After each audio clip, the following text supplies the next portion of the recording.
네, 여러분들 반갑습니다. 이번 시간부터 여러분들에게 구약 신학을 강의할 이학재 교수라고 합니다. 먼저 제가 여러분들에게 제 소개를 드려야 되겠죠. 저는 이 백석대학교 전임 강사 3년 정도 있다가 개신대학원대학교에서 조교수, 부교수 한 12년, 지금은 석수역에 있는 우리 대한신학대학원 대학교에서 구약 교수를 맡고 있습니다. 특별히 또 저는 부족하지만 책을 한 9권 정도 출간했습니다. 가장 최근에 나온 책이 가장 따끈따끈한 책인데 지금 시편 주석 2권인데 한 667페이지에 달하는 책이 나왔습니다. 이런 내용들을 통해서 특별히 이제 우리에게 도움되는 것은 구약 신학이 뭔가, 또 구약 신학을 어떻게 이해해야 되느냐, 이런 것을 이해할 수 있겠습니다. 먼저 우리가 신학이라는 것은 여러분들이 생각해 보시면 이 신학이라는 것은 하나님에 대한 학문이죠. 오늘날 이 신학이 너무나 이 의미를 찾는, 즉 미닝만 연구하는 그러한 학문이 되어버렸습니다. 그래서 정말 이 성경을 무시하고 또 신학적인 학문적인, 그래서 신학 학문적인 그러한 노력만 하고 있는 것이 문제가 조금 있다라고 볼 수 있겠습니다. 학문적 노력이 필요 없다는 것이 아니고 학문적으로만 해서는 안 된다. 그래서 우리 신학에서 특별히 이제 구약 신학, 신학을 저는 할 때 지금 나와 있는 구약 신학의 흐름, 그런 책들, 또 신학을 이렇게 설명하고 있는 많은 책들을 또 참고하고 동향들을 소개드리겠습니다만은, 먼저 우리가 신학이라고 할 때 먼저 우리가 생각해야 될 것은 성경, 즉 이 성경에서 무엇을 말씀하고 있느냐. 신약의 모든 근거는 사실 성경이죠. 그래서 우리가 이 구약 성경, 특별히 구약 성경이 구약 신학의 근거가 되겠죠. 또 구약 신학에서 우리가 여러 가지 있겠지만 모세오경, 토라, 모세오경, 그리고 역사서, 또 시가서, 또 선지서, 이런 과목들이 실제적으로 구약에서 가르쳐지고 있는 그런 과목들이 되겠습니다. 이런 과목들에서 이 특별히 이 성경이 무엇을 말씀하시고 강조하느냐, 이런 것들이 바로 신학의 중요한 흐름이 되겠습니다. 신학의. 그래서 저는 신학이라고 할 때에 우리가 최근에 나와 있는 뭐 JSOT나 여러 가지 학문적인 아티클, 또한 논문만 이렇게 연구하는 것이 구약 신학이다라고 생각해서는 안 된다는 것입니다. 그런 노력도 있지만 미닝, 이러한 미닝을 기초로 해서 기초로 베이스드 해서 그 다음에 그 의미를 능가할 수 있는 의미를 능가하는, 즉 beyond, 그 의미를 능가하는 이 성경 자체의 의미를 찾는 거죠. 물론 이 의미를 찾는다는 것은 결국은 신앙과도 이제 연결이 되고 된다고 볼 수 있죠. 그래서 우리가 이 신학은 여러분들이 오해하는 분들이 많습니다. 지금 한국의 신학이 상당히 이제 자유주의 신학이 되고 있어요. 이 자유주의라는 것은 성경의 영감설이라든지 성경에 대한 그런 계시관을 믿지 않습니다. 지금은 신학이 굉장히 자유주의가 되고 있습니다. 그래서 요나서 같은 경우도 요나서는 사실이 아니다. 역사적으로 뭐 물고기 뱃속에 들어가지 않았다. 또 다니엘서 같은 경우는 여호야김 3년 이렇게 돼 있는데 605년 정도인데 그때 기록된 것이 아니다. 그래서 10장, 11장 특별히 주전 2세기 마카비 시대다. 이런 자유주의, 성경관이 완전히 지금 잘못돼 가고 있는 현실입니다. 그래서 지금의 어떤 구약 신학에 있어서 제가 굳이 왜 이 의미와 이 신앙을 강조하느냐 하면 이 성경관 자체도 신학의 근저가 되고 또 신학의 중요한 우리의 어떤 전제가 되는 거예요. 그렇기 때문에 지금은 이 전제가 없이는 신학이 형성이 될 수가 없습니다. 그러니까 다시 이야기하면 이 신학과 신앙이 같이 가야 된다는 것입니다. 그래서 오늘날 이 문제는 바로 여기 자유주의 학문적인 흐름에서 상당히 이 자유주의적인 이 잘못된 흐름이 현재 지금 방향이 잘못 가고 있는 것이 문제입니다. 그래서 여러분들이 신학과 신앙은 같이 가야 된다. 이 부분을 꼭 이해를 하셔야 됩니다.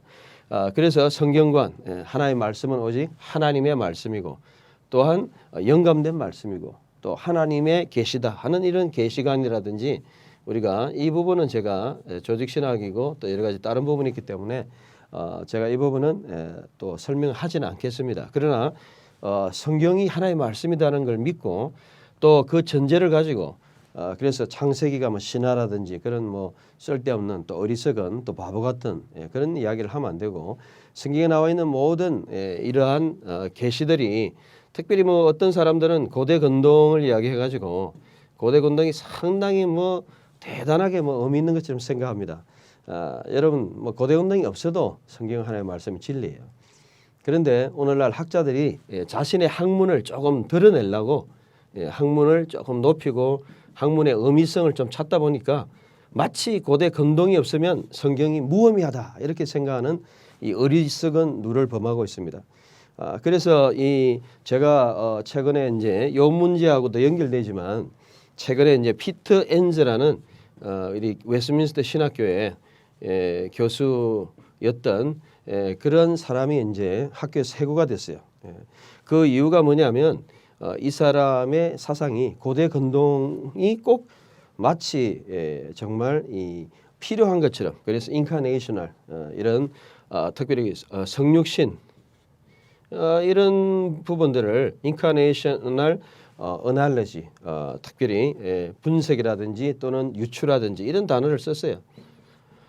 그래서 이거는 뭐냐면 이 인카네이션 하나님이 인간이 됐다 이런 뜻인데 사실은 문제는 이 사람들의 문제는 뭐냐면 하나님 말씀이 우리 인간의 문학이 됐다 이렇게 하면 그래도 좀 약간 근거가 있겠지만 이 사람들의 문제는 뭐냐면 인간의 문학은 하나님의 말씀은 100% 인간의 문학이다 작품이다. 그래서 제가 왜 이야기부터 하느냐면 우리 전제부터 신학의 전제부터 구약 신학을 하는데 도대체 어떤 전제를 가지고 해야 되느냐는 것입니다. 어떤 전제. 그러니까 그 전제는 바로 이 성경에 대한 영감설, 즉 의미를 찾기 전에 또 의미를 능가하는 이 두 가지 신앙과 같이 가야 되는 부분을 간구하고 있다는 거예요. 특별히 자유주의는 이런 부분에서 심각합니다. 앞으로 저는 이 신학적인 부분에서 이 보수 신학이 지금 상당히 도전을 받고 있습니다. 왜? 학문적으로만 가면 된다고 생각해요. 그래서 신학대학원도 학벌 뭐 학위만 가지고 되는 걸 생각하는데 이건 아주 어리석은 것입니다. 이런 것도 참고 사항이 되겠지만 중요한 것은 더 근본적인 것은 하나님의 말씀을 내가 하나님의 계시를 믿는 것이 필요하다는 겁니다. 그래서 피터 엔제 같은 경우는 노력한 건 사실이에요. 그러나 노력했다고 다 되는 건 아니죠. 노력한다 아무리 우리가 인간이 노력해도 인간의 행위는 어떻습니까? 하나님의 말씀을 부인하게 되면 그 노력은 헛된 것이고 나아가서 사탄적인 것이 되는 것입니다. 그래서 일을 하는 자는 그 삭슬 빚으로 여기거니와 로마서 4장 4절 5절에 보면 오직 하나님의 일을 하는 자는 우리의 노력으로 된다는 게 아니라는 거죠. 그래서 이 피터 엔저가 이 고대 건동이나 이 인간의 문학이나 이런 부분들이 뭐라고 이야기하느냐 하면 성경은 100% 인간의 문학이다.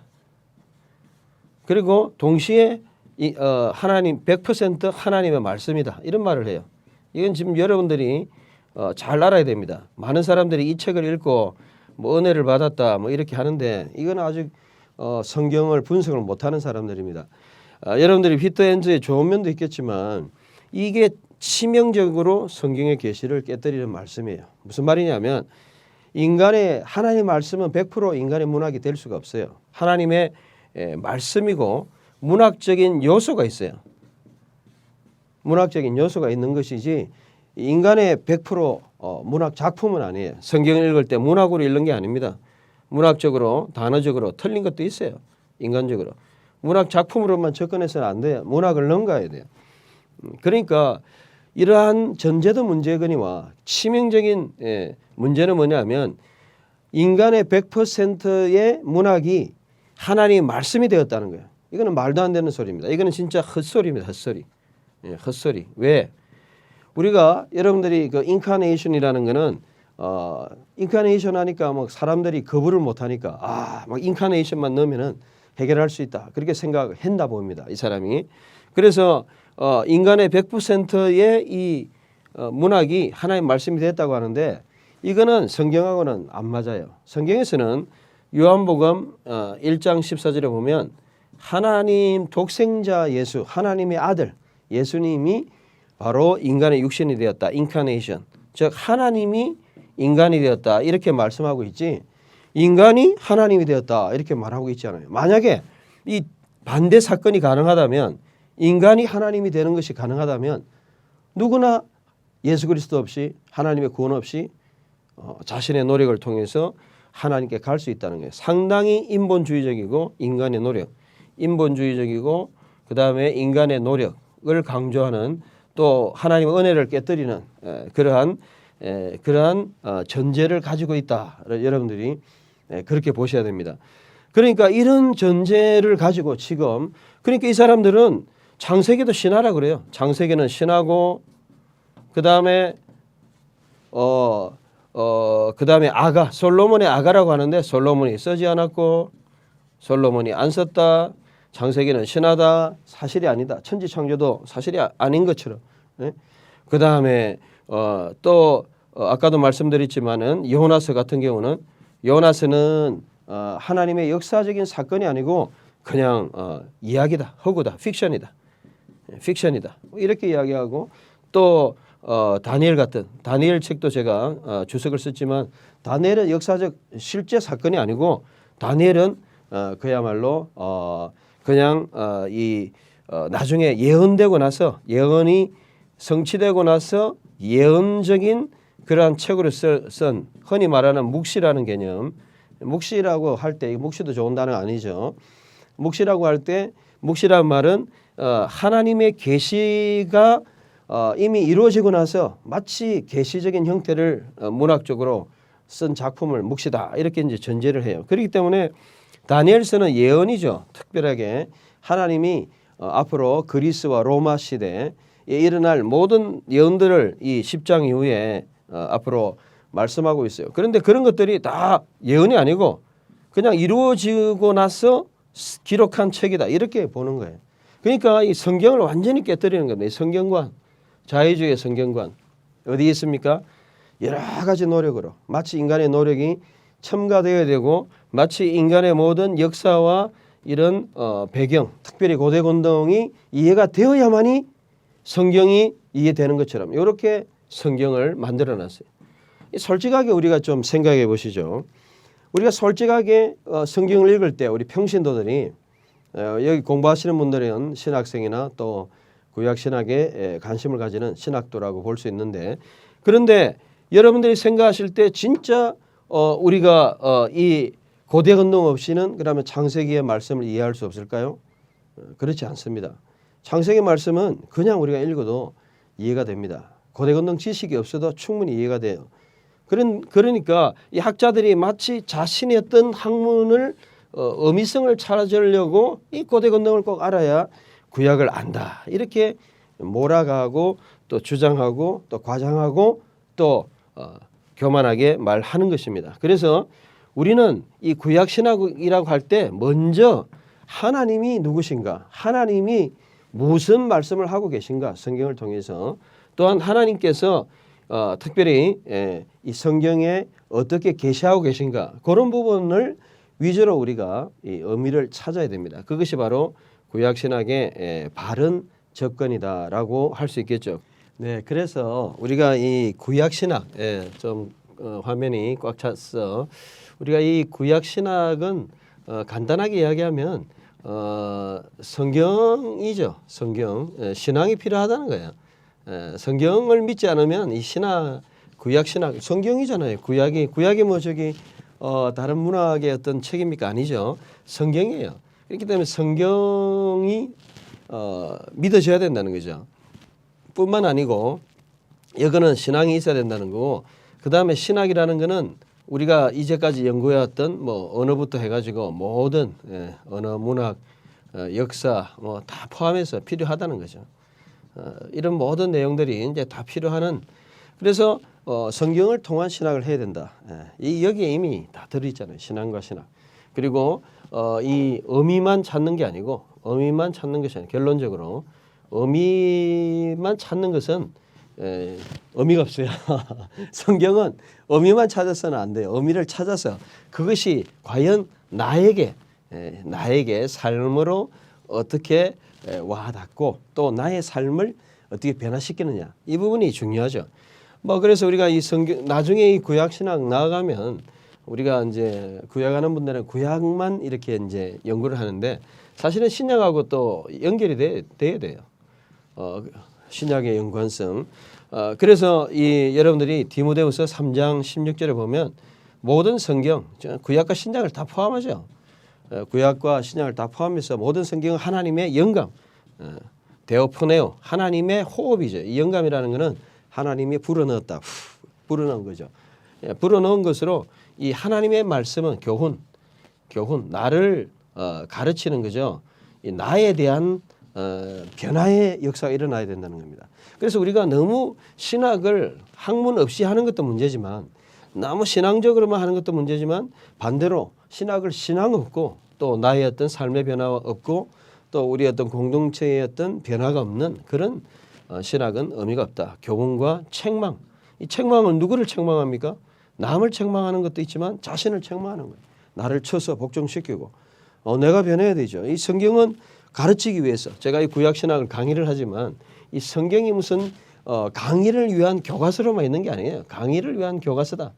마치 이 성경이 무슨 커피 전문점에 커피 파는 그러한 자료로서 주어지는, 그래서 이 성경을 가르치고 그냥 성경이 우리의 어떤 가르쳐서 그냥 어떤 자료가 되고 뭐 재산이 되고 하는 그런 거로만 성경, 그런 것으로만 이 성경이 있는 게 아니라는 거죠.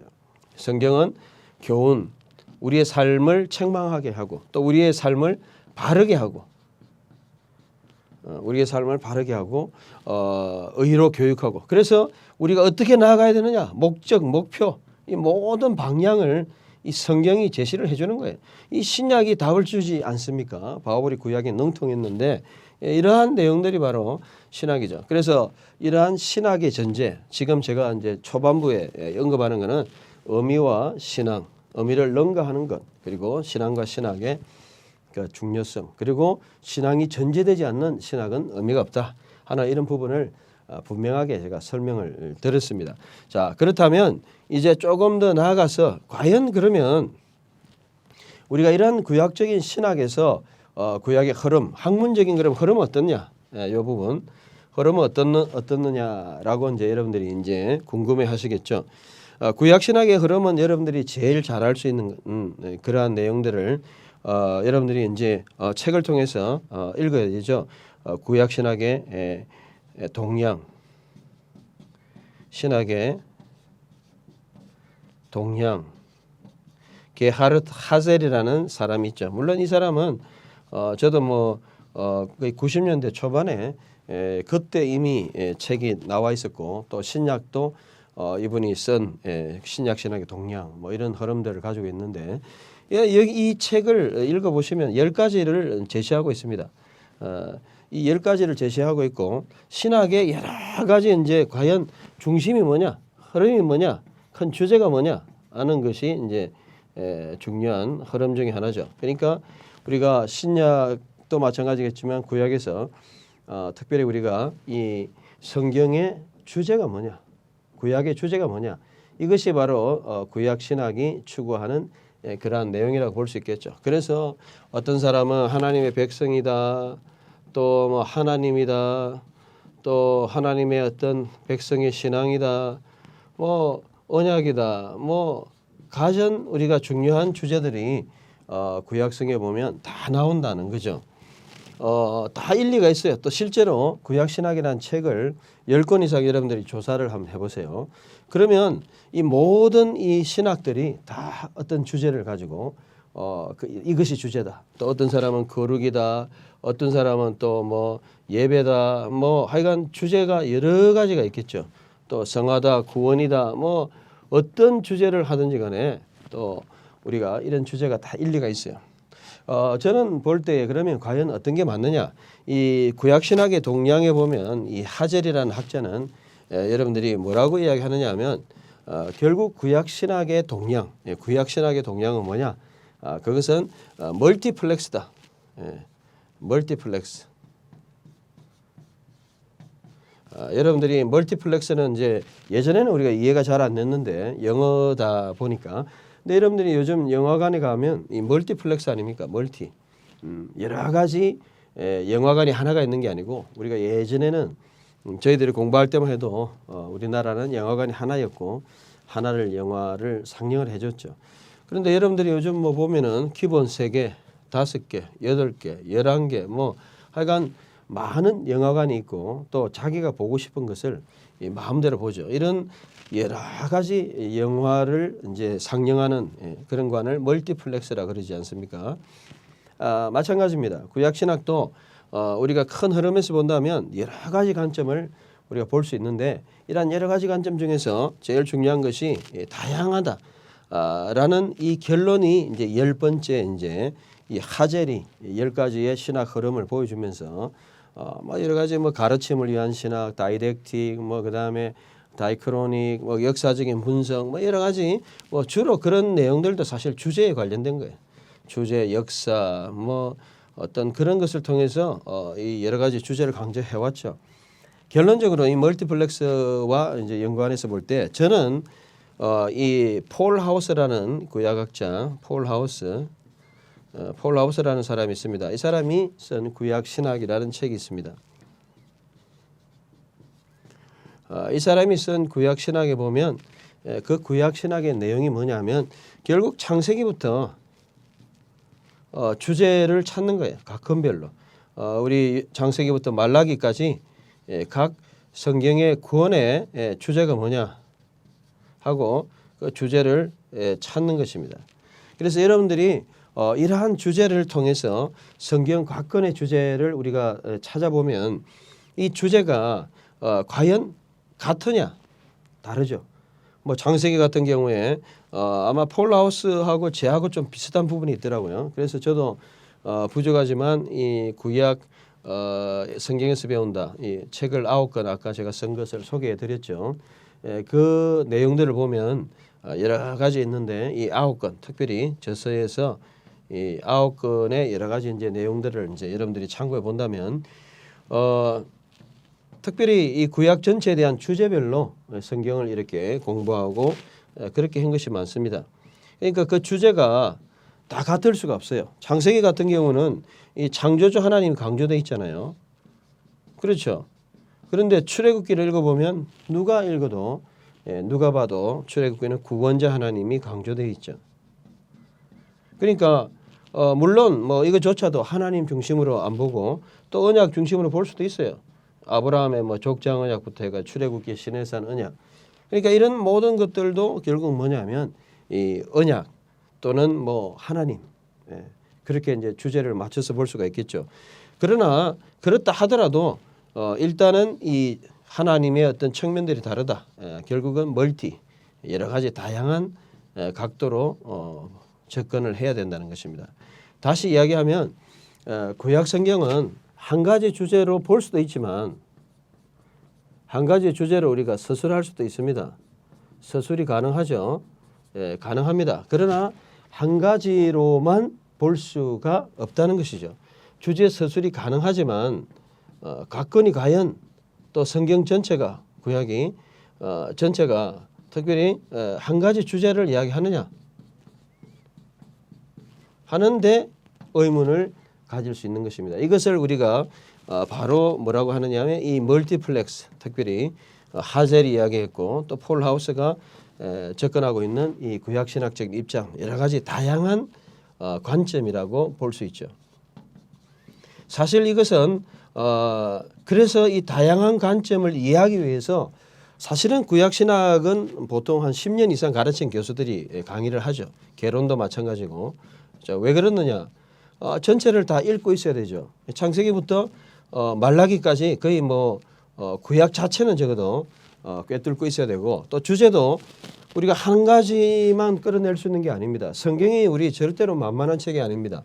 여러분들이 우리가 구약신학하고 그냥 책 몇 권 읽고 신학적인 책 읽고 논문 읽고 그렇게 하면 구약신학이 끝났다 이렇게 생각하는 분들이 있을 수도 있습니다. 그런 것도 필요하죠. 학문적으로도 오래 걸리겠지만 또 더 중요한 거는 그 학문의 기초 구약신학에 기초된 그 내용인 구약 자체가 연구가 엄청나게 오래 걸린다는 사실입니다. 여러분들 이게 그렇게 만만한 책이 아닙니다. 성경은 저도 성경을 한 30년 연구를 했습니다. 82년도부터 지금 뭐 2014년도니까 30년 정도 됐죠. 30한 2, 3년 연구를 했습니다. 본격적으로 연구한 거예요. 그래서 신학대학에서부터 원문을 공부하고 그다음에 성경 읽을 때도 묵상하고 그렇게 하고 또 MD를 마치고 또 그런 연구한 거 가지고 또 책을 만들어 보고 교재를 만들고 또 교수가 되어서 책을 저술하고 또 책을 저술하고 나서 또 감사한 것은 제가 지난번에도 한번 다른 과목을 통해서도 말씀드렸는데 이 성경을 번역하게 됐어요. 성경을. 그래서 2000년도부터 한 뭐 13년, 12년까지는 번역과 감수를 계속해서 했습니다. 요즘은 이제 바른 성경이라고 그 번역된 부분 그대로 이제 있지만 이 성경이 계속해서 번역되고 하는 이러한 작업들. 그래서 이 성경을 또 번역하는 것도 그렇게 만만치 않은 게 원문을 보고 여러 가지 번역들 가능성을 가장 가까운 의미를 찾고 그리고 그 가장 가까운 의미를 가지고 또 그 의미에 관련된 뜻을 또 찾아야 되죠. 그래서 결국은 성경이 뭐냐 하는 이런 연구가 해석도 해야 되고 해석하는 것도 뭐 하루에 한 장씩 해도 3년 걸리지 않습니까? 성경이 1189장이니까 성경을 해석하는 실력과 능력을 가지고도 한 3년 걸린다고 보고 또 뿐만 아니고 또 각권으로 공부해야 되죠. 각권으로 공부하는데 이 각권으로 공부하는 것도 시간이 많이 갑니다. 저 같은 경우에도 미국에서 THM을 공부할 때 신학 석사를 공부할 때 뭐 예레미야 한 권을 가지고 한 학기를 공부해요. 그렇게 만만하게 공부하는 것도 아니에요. 원문도 읽고 숙제도 하고 발표도 하고 또 뭐 페이지 뭐 그 600페이지 이상 되는 주석도 읽고 또 발표도 하고 하지만 그래도 그 성경에 대한 이해가 부족할 수도 있다는 거죠. 뭘 이야기하느냐 하면 한 권을 가지고 한 학기 공부해도 더 깊이 있게 못할 때가 많아요. 그러니까 성경 특별히 구약 성경 39권 물론 신약까지는 66권이 되겠지만 구약 929장 을 다 이해하고 또 이 말씀의 또 번역도 확인하고 원문을 통해서 또 그 번역의 의미를 찾고 또 그 의미를 가지고 우리의 삶에 적용하고 이러한 모든 과정들을 통해서 구약이 전체적으로 무엇을 말씀하는가 그래서 해석도 해야 되죠. 주석도 해야 되죠. 또 삶으로 또 이렇게 적용도 해봐야 되죠.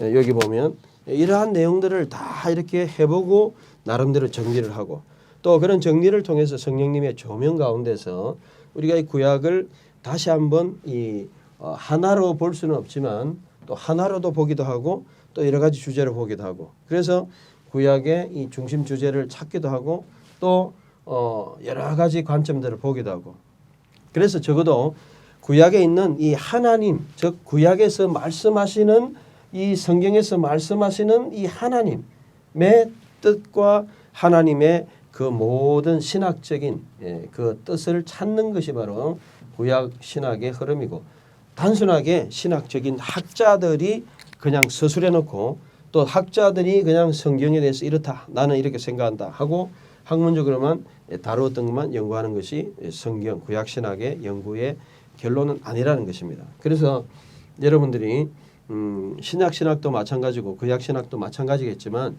이 신학이라는 자체가 과연 뭐냐? 이번 시간에 이제 첫 강의로 그래서 특별히 구약 신학은 뭐냐?